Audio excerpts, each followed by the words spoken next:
하나님께서 이 시간 우리에게 허락하신 말씀 로마서 14장 17절 말씀을 함께 같이 읽겠습니다. 하나님의 나라는 먹는 것과 마시는 것이 아니요 오직 성령 안에 있는 의와 평강과 희락이라. 아멘. 오늘 말씀에서 하나님의 나라는 이렇게 시작하는데요. 하나님의 나라, 이건 천국을 의미하는 것이 아니라 우리가 이 땅에서 이루고자 하는 하나님이 통치하는 세상을 말하는 것입니다. 그러니까 죽어서 가는 저 천국을 말하는 것이 아니라 이 땅에서 하나님의 나라, 교회를 우리가 하나님의 나라의 한 모델이라고 보듯이 이 땅에서의 하나님의 나라가 어떤 나라냐, 하나님이 통치하는 세상이 어떤 세상이냐, 의와 평강과 희락이다. 그러니까 우리 그리스도인들이 기도하면서 하나님의 나라를 만들어 갑시다 할 때 그 하나님의 나라는 물질적으로 풍요하고 잘 살고 모두가 행복한 나라, 뭐 그런 세상의 구호죠. 세상이 우리가 대통령이 나와서 이런 나라를 만들겠습니다. 더 잘 사는 나라, 더 부자가 되는 나라, 뭐 더 모든 사람이 더 행복한 나라, 뭐 그렇게 이제 구호를 이야기하겠죠. 뭐 그 완전히 다르다고 볼 수는 없지만 그러나 우리의 목표는 그게 아니에요. GDP가 더 높아지고 뭐 사람들이 더 많이 벌고 그런 게 아니라 오늘 로마서 말씀처럼 의와 평강과 희락이 있는 세상, 그것이 우리 그리스도인들이 만들어야 하는 이 땅의 하나님의 나라다. 하나님의 의, 그러니까 공의가 통치하고 또 모든 사람들이 억울함이 없어야 되고 그리고 기쁨과 감사가 넘치는 그런 나라를 말하는 것이죠. 지금 뭐 10년 전, 20년 전, 30년 전에 비해서 더 잘 살게 되었죠. 숫자적으로 보면 더 부자가 더 많아졌을 거예요. 그러나 우리 사회가 더 비참한 사회가 되었다고 느끼죠. 왜 자살률은 줄지 않고 있고 더 많은 사람이 자살을 하고 한국 사회 전체적으로 더 우울감에 빠져 있고 요즘에는 마약을 하는 사람들이 더 많아지는 그런 참 이런 세상이 희한하게 양극화의 세상이 지금 되어가고 있어요. 왜 그럴까? 뭐 여러 가지 이유를 말할 수 있겠지만 한마디로 상대적인 빈곤감, 상대적인 박탈감, 이런 것들이 우리 사회를 더 힘들게 하죠. 그러니까 절대적인 수치로 보면 더 잘 사는 것 같지만 체감적으로는 훨씬 더 불행한 나라를 우리가 지금 살아가고 있다. 우리의 가치와 목표가 지금 뭔가 잘못되고 있다는 것입니다. 그래서 오늘 말씀을 다시 한번 묵상하면 우리가 추구하는 나라, 하나님의 나라는 의와 평강과 희락의 나라가 되어야 한다. 의란 하나님의 공의죠. 무엇이 옳은가, 무엇이 돈을 많이 버는가가 아니라 무엇이 옳은가에 관심이 있어야 돼요. 무조건 하여튼간에 불법이든 편법이든 뭐든 돈만 많이 벌으면 돼. 그게 지금 이 시대의 가치죠. 이것이 우리를 불행하게 만든다는 거예요. 아무리 많은 돈을 모은다 할지라도 돈을 모으는 방법이 부정했다면 그것이 스스로 부끄럽고 사회에서도 그걸 부끄럽게 여기는 그런 풍조가 되어야 되겠죠. 그래서 돈만 많이 벌면 부자만 되면 모든 것이 다 그냥 다 그 과정은 다 싹 지워지고 이런 나라가 아니라 공의가 바로 세워지는 나라. 그래서 이 시대의 또 화두 중에 하나가 정의죠. 정말 바른 정의, 그런 나라를 만들어 가야 된다. 두 번째는 평강.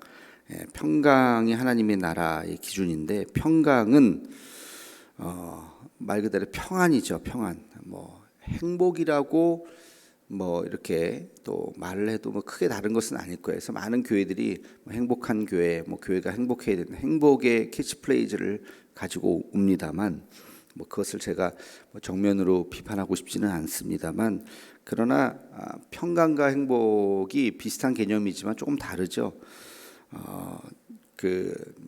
하여튼 행복을 굉장히 우리가 세속적으로 이해하기가 쉽기 때문에, 그것이 아니라 하나님 주신 평강은 세상이 주는 행복하고는 조금 그 의미가 좀 다를 수가 있어요. 모두가 억울함과 고통이 없는 세상을 이제 말합니다. 그러니까 모든 사람이 땀을 흘리면 상관이 없어요. 근데 나만 억울하게 땀을 흘린다고 생각하면 매우 기분이 안 좋고, 그리고 되게 좀 억울하게 느껴지죠. 그러니까 하나님의 나라는 공정함에서 그 평안이 오는 거예요. 그래서 모든 것이 이렇게 공정해야 되죠. 그래서 왜 우리가 세습을 반대하느냐? 세습 공정하지 않다는 거예요. 일단 그거 하나만 봐도 우리가 반대하는 이유가 있는 것이죠. 다른 것은 뭐 둘째치고라도 하나님의 나라는 공정함이 있어야 되고, 그리고 거기에서 모두가 같은 선상에서 출발하고 있다. 사람 위에 사람 없고 사람 밑에 사람 없다. 거기에서 우리가 같은 선상에서 출발하고 같이 노력을 하고 같이 이루고, 또 하나님께서 주신 달란트가 다르기 때문에 더 많이 남긴 자들이 적게 남긴 자들을 또 이렇게 나누고 베풀고, 그래서 서로가 하나가 되는 그런 세상이 평강이죠. 거기에서 우리가 행복함이 오는 거고, 그리고 거기서 지원을 받거나 도움을 받아도 마음이 기쁜 것이고, 도움을 주는 사람도 마음이 기쁜 것이고 행복감이 오는 것이죠. 그래서 이 그 평강이라고 하는 것은 모두가 억울한 일이 없이 모두가 다 공정하고 공평한 세상을 만들어 갈 때 우리가 마음속에 그런 평강이 올 수가 있다. 세 번째는 희락이죠. 희락이라고 하는 것은 말 그대로 기쁨입니다. 언제 기뻐할 수 있습니까? 우리가 기쁨과 또 감사가 같이 가는 거예요. 기쁠 때 감사하고 감사할 때 또 기쁜 것이죠. 이 기쁨과 감사는 조건이 아니에요. 그 지금 이 시간에도 이 순간에도 감사할 수 있고 기뻐할 수 있는 거예요. 꼭 어떤 조건이 만들어져야 기뻐하는 것이 아니라 그냥 항상 기뻐하는 거예요. 항상 기뻐. 우리가 지금 그 기쁨이라고 하는 것은 선택이에요. 감사라고 하는 것은 선택이에요. 어떤 상황이 처해졌을 때 내가 감사를 선택할 것인가, 불평을 선택할 것인가, 그것은 자기의 선택이에요. 기쁨을 선택할 것인가, 분노를 선택할 것인가, 자기의 선택이라는 것이죠. 그러니까 상황과 관계없이 우리가 언제나 기쁨을 선택할 수 있는 그런 마음을 가져야 된다. 이것은 마음의 자세예요. 그래서 모든 우리 사람들이 그런 마음의 자세를 가져야 됩니다. 그래서 항상 감사할 수 있고 기뻐할 수 있는 그런 마음. 우리가 뭐 이것은 또 그런 훈련일 수 있겠죠. 그런 기쁨이 있다면 모두에게 분노하고 화풀이하고 화내고 그런 아주 그냥 불쾌지수가 높은 나라가 아니라, 우리가 기쁨을 선택한다면 뭐 자동차 사고가 나거나 그럴 때도 화가 나죠. 그러나 화내지 않고 거기서 또 은혜를 깨닫고 감사를 선택하고 기쁨을 선택할 수 있는, 보통 경지가 아니겠죠. 그것을 우리가 그런 나라를 만들어 가는 것, 그런 나라를 만들어 가는 것이 그게 하나님 나라를 만들어 가는 거예요. 그런 법과 제도를 우리가 지혜롭게 또 만들어 가는 것이죠. 법이 사람을 억울하게 만들고 법 때문에 더 억울한 사람이 많아지고, 그러면 손해보는 세상을 만들면 분노하게 되죠. 어떤 계층이라든지 소수의 사람들이.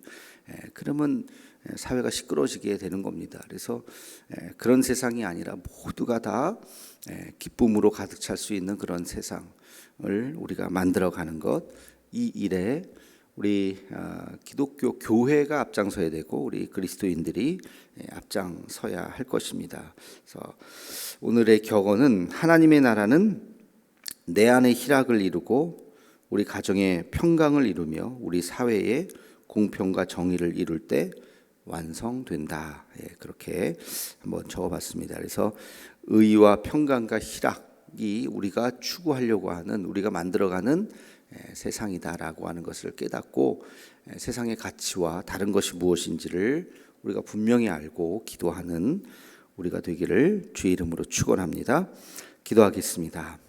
사랑의 하나님, 하나님의 나라는 먹는 것과 마시는 것이 아니라 오직 성령 안에 있는 의와 평강과 희락인 것을 다시 한번 깨닫습니다. 하나님, 우리가 무엇을 해야 하는지 또 어떤 세계를 또 만들어야 하는지 분명히 깨닫고 그 세계를 만들어가는 우리 모두가 되게 하여 주옵소서. 예수님의 이름으로 기도하옵나이다. 아멘.